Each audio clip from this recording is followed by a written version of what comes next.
All right. Welcome back to Growing Up in the Wilds of Suburbia. This is Chad Broshears, the host. And I wanted to talk just briefly on, actually, I'll give you a little bit of what's going on lately here in the life of Chad and some topics I think are going to be beneficial to at least introduce, possibly kick around in the corridors of the mind. All right. So first off, there hasn't really been a lot of videos because there's been some interesting stressors going on in my life. But overall, you know, life has ebbs and flow, or ebb and flow. All right. So anyway, with that, there's definitely going to be a lot more time scheduled into making videos and getting some opinions from other people and kind of see where everything goes in an interview and explore different ideas, things that we see right now going on in society, go through some of the psychology of it, some of those mental constructs of what's behind those ideologies. What is it that seeds it, that gives it so much strength in a person's persona? Why they become cherished ideas, things like that. So with that, I have to tell you, well, I'm going to share with you some of the things that I've become aware of lately. Now, for those that do know me, know that I have a very staunch position against anarchy. Our society would not be or do well in a state of anarchy. There's a lot of things. I mean, there's people that romanticize the idea of anarchy, tear down the government and reduce the restricting elements in society, let people govern themselves. People are good enough to govern themselves. They're smart enough and this and that. I don't share that belief. I optimistically would like to think that people would do the better for each other, but the presence that we have and the dealings that we have with police and what police have with society is indicative of that we wouldn't do well in a state of anarchy or the reduction of the governmental state that help police us. For me, things that they do, like as far as the government's concerned, and obviously the police or law enforcement, is their job is to enforce the law. The laws are put into place in areas that people typically lack responsibility, where they lack responsibility for themselves or others. There's usually a law that comes up or a rule, some sort of regulating value that has that be held in a state of as much homeostasis as possible so that the fabric of society can hold itself together. What I see currently is there is a good deal of ideologies that are now becoming household beliefs and are no longer just housed inside of the walls of academia, that at one point in time, they weren't even there. They were just in the books and the annodes of history. Like the Marxist beliefs and the movements for, communism and socialism and things like that. What people typically learn about those beliefs are the theoretical romantic ideas of it, not the application and the truth of it. We saw what socialism has done in Germany, and we also saw what communism has done in Russia and North Korea and China and Cuba, just to name a few of the countries that took on communism. We can see what it does, and it's not a pleasant or desirable thing. Again, if you have the optimistic position that, well, you would do it better. Hell, at one point in time, I even thought that, Marxism was a pretty decent idea, but again, it was through the guise of the optimistic romantic belief. If everybody has this particular role in society, that the society would work in a very functional way, and that Stalin did it wrong. I had no idea at the time I was making such statements or such thoughts. I really didn't speak that much. I think I may have wrote it one time and I may have said it to a few people. But really, I've since revisited that idea and realized that that is a outstanding amount of hubris to believe that I would do it better. It's to think that I'm a better person than Stalin doesn't take much for society to look at the two of us and think, that'd be a true statement.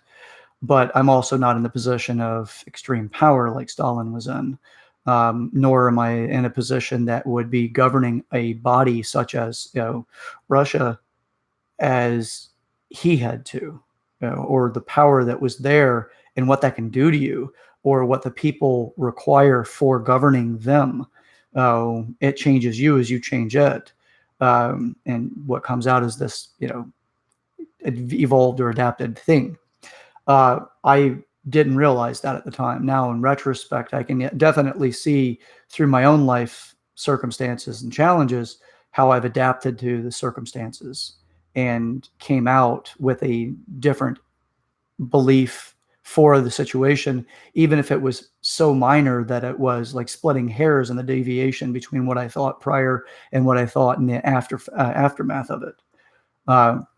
It's fascinating to see what kind of arrogance that we can house and the ideas that we do have when they sit in our mind with such hubris, that we would do so much better and we would do so much different. But few people actually venture enough to fully immerse themselves in the belief, in the scenario, the situation, the living standards, the requirements of the time, the social beliefs, the colloquial concepts at the time. There's so few people that actually can even think that deeply to consider really who they would be in a situation like that. It's taken me 39 years to actually start really getting a grasp for such things. So as I look back and to get back to the story or the conversation about, like, as society is continuing to move more and more towards socialism and communism, at least in this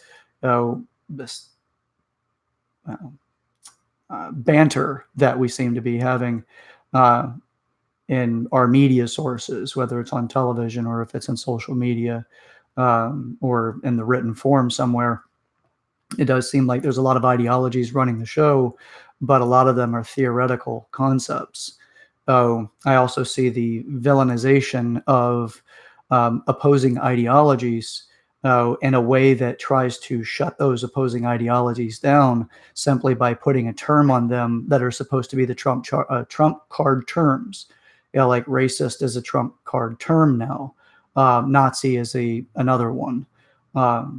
Being bigoted, prejudiced, being a straight white man, using that as some sort of discriminatory type of statement to intentionally try to shut down my opinion or other people's opinions that fall into those categories.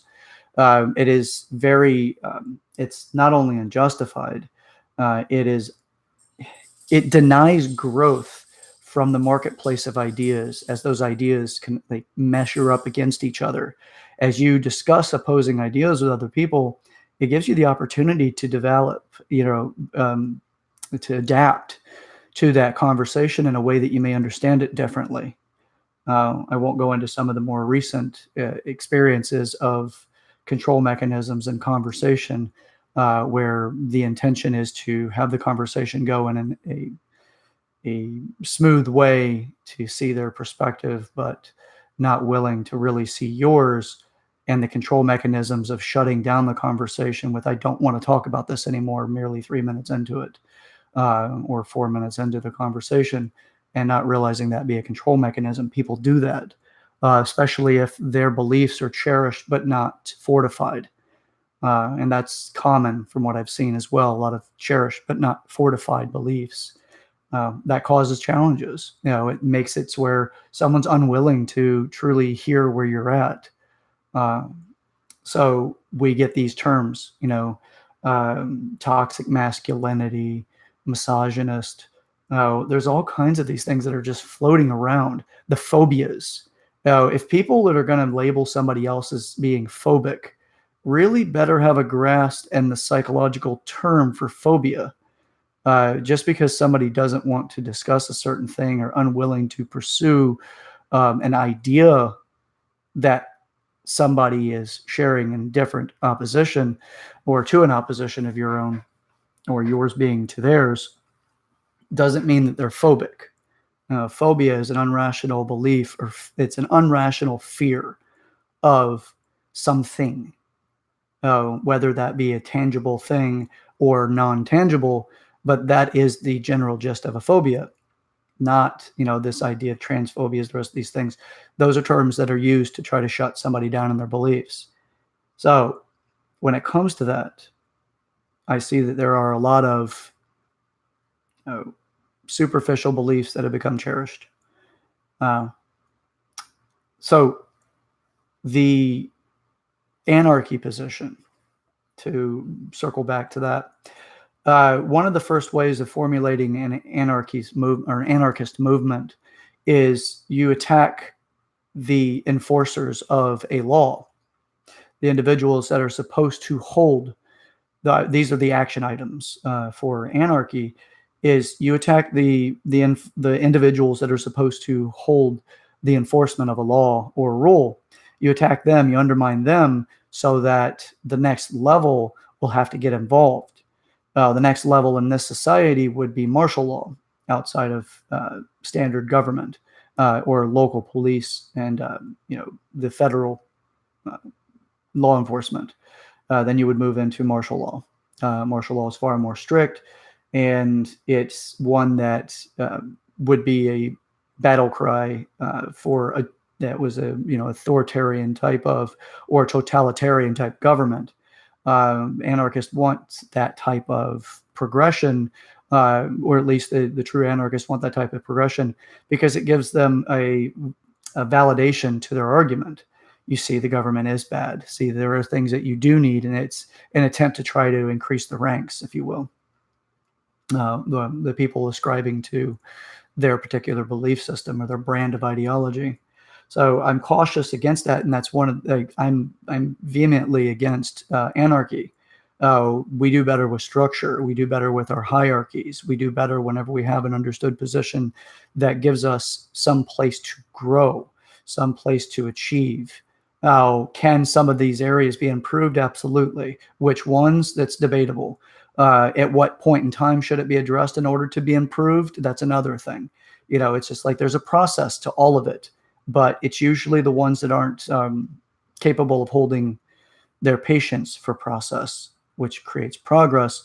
They'd rather tear it down and destroy and have what they want, which is dangerous. Just to give an idea about some of the things that come out of it whenever, let's say, if something like that were to take hold as an anarchy position, one of the things that we would actually see is you would see a loss of our services, our social services systems. Obviously, welfare would be affected. Our emergency services would be affected. Ambulance, police, fire departments, places like that, they'd be affected by it because they're structurally there to help support society. But if government starts to fall apart, you start losing your funding for it. You lose the organizations for it.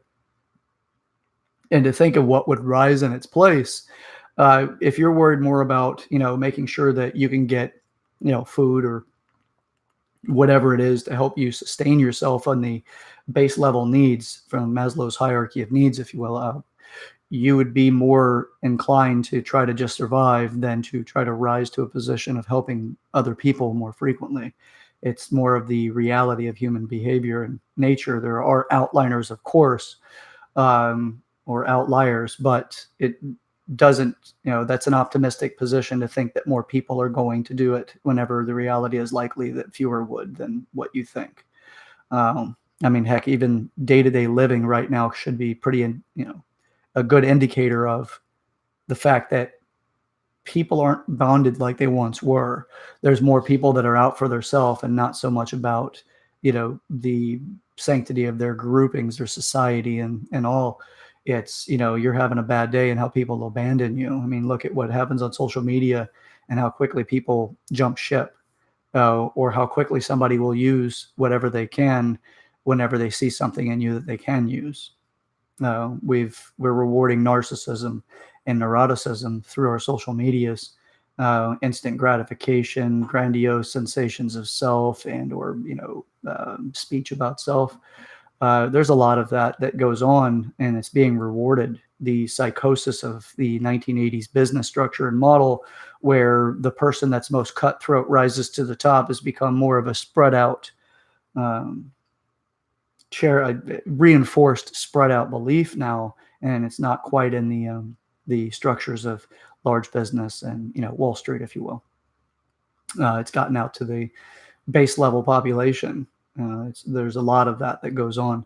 So with that being said, that belief that people would rise and do the better thing for society, I don't share it. I mean, I'm open to having my mind changed, but at this time, that's where I sit. I'm not optimistic and I'm not pessimistic about it. I'm also not naively realistic either. For you, those of you that don't know, in psychology, there is a term called naive realism. That is, it's an interesting position, and it is, it shares a value with optimism and pessimism. So, all right. So with that, I wanted to at least put out some thoughts here. There's another piece of this, is that even though, as I mentioned in the beginning of this video, that there's some stressors that I'm going through, some things that are deeply challenging right now, that that are easy to distract you from doing what you really enjoy doing. And my goal is to just get people to think, am I perfect? I'm not perfection, and I will never claim to be perfection, but I definitely strive to be the best that I can be. I'm still a human being. I still falter. I still, I don't always live up to what my expectations of myself are, or what other people's expectations of me are. But ultimately, practice does create the direction for perfection. It doesn't get you there, because to me, perfection is non-obtainable, but it sure is a fun journey to see how good we can get at things. So, all right, with that, guys, I'm absolutely happy to hear any feedback.